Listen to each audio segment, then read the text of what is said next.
Khaled Maschal, mantan pemimpin Hamas, mengklaim bahwa Rusia diuntungkan oleh serangan spektakuler kelompoknya terhadap Israel pada 7 Oktober lalu.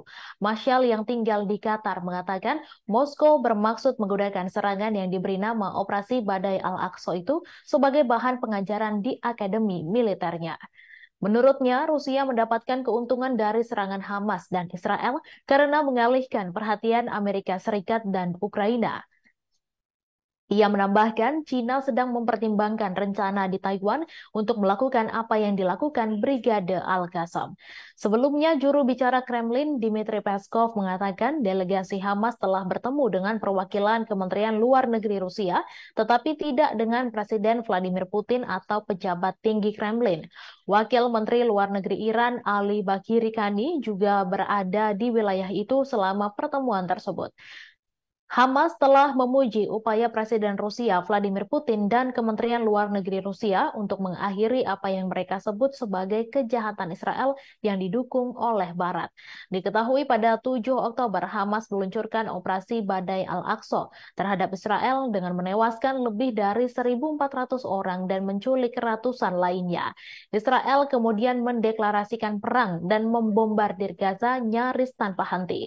Lebih dari 8.000 orang tewas di Gaza akibat serangan Israel. Sebelumnya, Israel memanggil duta besar Rusia pada Minggu untuk mengajukan protes atas kedatangan delegasi Hamas di Moskow pekan lalu.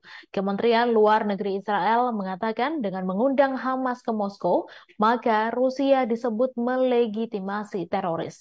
Mengundang Hamas mengirimkan pesan yang melegitimasi terorisme terhadap Israel menurut Kementerian Luar Negeri Israel dalam sebuah pernyataan.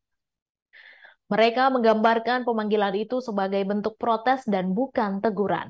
Rusia menggambarkan kedatangan Hamas sebagai upaya untuk mempertahankan kontak dengan semua pihak dalam konflik Israel-Palestina. Diberitakan sebelumnya perwakilan milisi Hamas Palestina dan delegasi Iran bertemu pejabat Rusia pada Kamis 26 Oktober waktu setempat. Delegasi Hamas diwakili oleh dua pemimpin senior sekaligus anggota Biro Politik kelompok tersebut, Moussa Abu Marzuk dan Bassem Naim. Perwakilan Hamas berdiskusi dengan Kremlin untuk membicarakan rencana pembebasan sandera di jalur Gaza. Pemerintah Rusia diwakili oleh Wakil Menteri Luar Negeri Mikhail Bogdanov dalam pertemuan itu.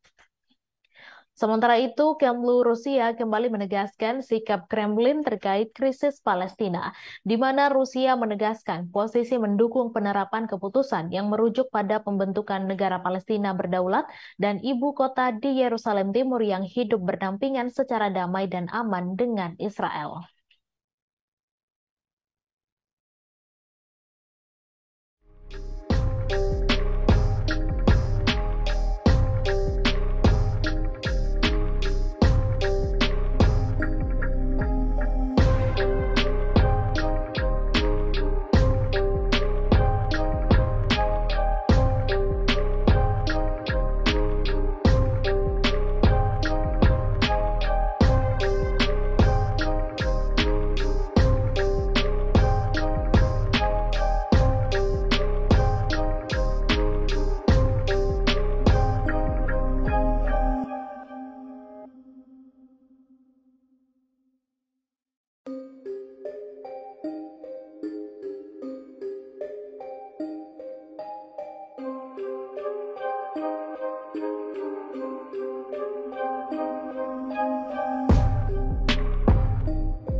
Download Tribun X sekarang, menghadirkan lokal menjadi Indonesia.